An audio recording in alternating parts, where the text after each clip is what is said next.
Hey there, Jack here. I just got back from a trip to the store. There's always something to get at Target. And I wanted to share a story with you from my book, Parables. I really hope you enjoy it and that it resonates.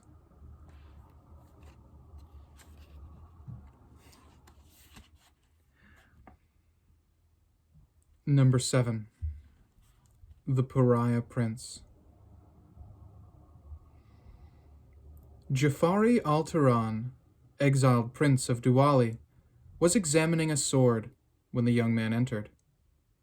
He sat cross-legged, blade in one hand, thumb brushing thoughtfully down the weapon's edge, while his eyes traced every inch of steel. A tasseled turban covered his thick, graying dreadlocks, but the sleeves of his robe were too short and unable to hide his thickly muscled forearms. He had the build of a fighter, despite being easily in his middle 40s. It had been 6 months since the young man entered the city and found a place among the prince's small retinue. To tell the truth, calling it a retinue was too generous. There were only 4 of them: Jafari, the deposed prince; Kella Sai, the leopard priestess, who was also Jafari's wife; Mahmud, the prince's brother; and the young man, who Mahmud had befriended on the road outside Anakar and inducted into their tiny company.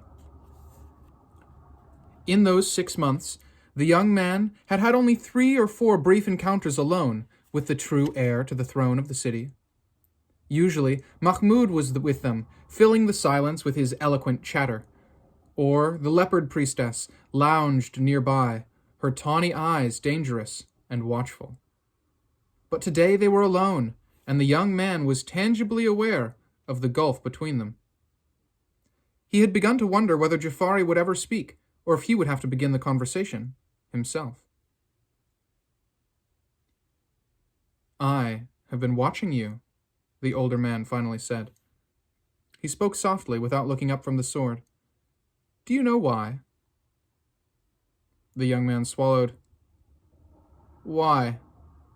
He wondered if he had done something wrong, assumed he probably had, and his mind immediately began to conjure consequences. His eyes drifted to the glittering blade and then skittishly away.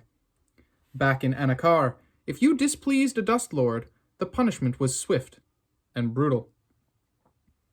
Jafari brushed his thumb once more across the edge of the sword, testing it.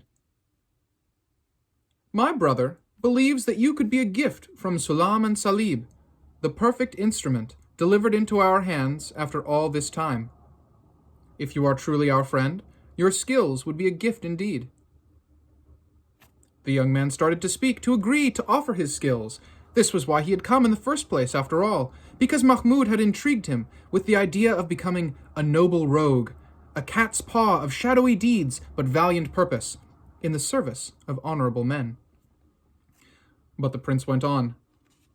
"My wife believes that you are an assassin, sent by that treacherous snake of a sultan to finish the job he was unable to complete 27 years ago, when he betrayed my parents and put the rest of my family to the sword.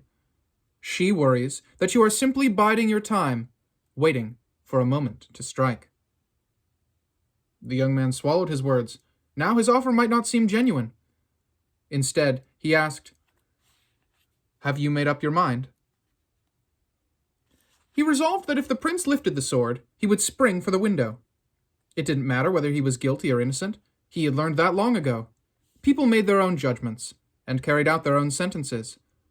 They were only on the 2nd floor, and he would rather face the drop than a man who trained with his blade several hours every day.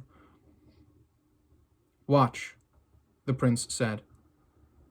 Then, in one sweeping movement, the powerful man lifted the weapon over his head and struck. The steel rang for an instant when it smashed down into the stone tile of the floor, and then it snapped, and the clear note broke off into a mangled silence. The young man froze, halfway to the window. He looked back. The prince lifted his face and caught his eyes with a deep, desert gaze. "If you are a sword," the prince said, "then you will be one in my hand or you are one already in the hand of my enemy. If you fight for the Sultan, I will break you and cast you away, because I have spent these 6 months watching you to find every weakness. But if you fight for me, I will break you and reforge you like a blade of Carthos steel.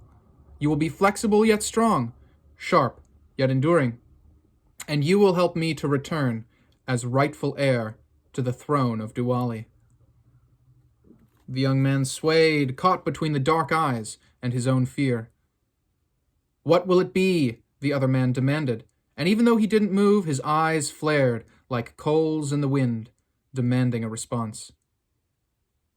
The young man hesitated. Must I be broken? He asked. The deposed prince shrugged and threw down the useless hilt with its jagged stump of blade. If it is flawed, the weapon will break on its own. But if you wait, it will happen at the worst moment, the moment when you strike at your enemy, or when he strikes at you, and you wish to turn his blade aside. Better to be broken now, and remade, while battle is still a debt not yet due. The young man considered. Not once, but twice before he had left behind everything he knew. Now he understood he was being asked to transform again, and he could see that every transformation had required a breaking and a reforging. The prince saw the decision settle into the young man in the set of his shoulders and the stance of his feet. Jafari offered a weathered hand. Now, he said, I know your flaws. I know how to use you and how to trust you.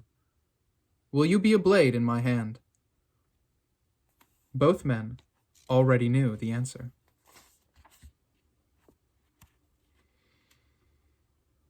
There is an easy way to find your flaws.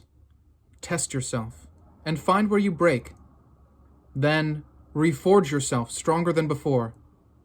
Otherwise, you may find your flaws when you need strength the most.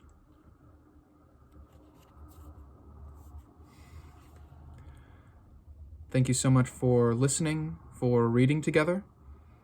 I love you so much. Have a beautiful day.